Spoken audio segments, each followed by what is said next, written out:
draw the hen, we'll begin with drawing a square.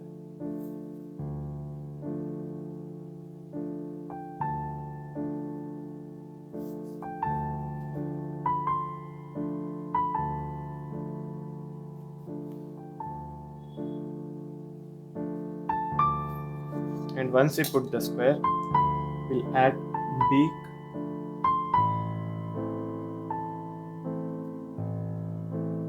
and we'll put eye.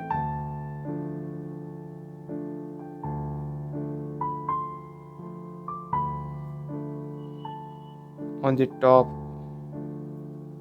we'll add bit curve.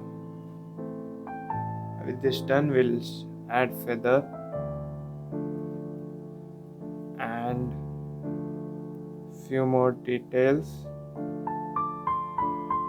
and finally the leg.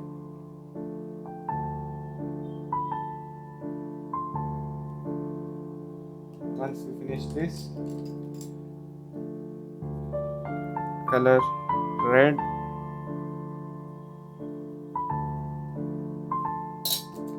and the beak, and that's how you draw a hen.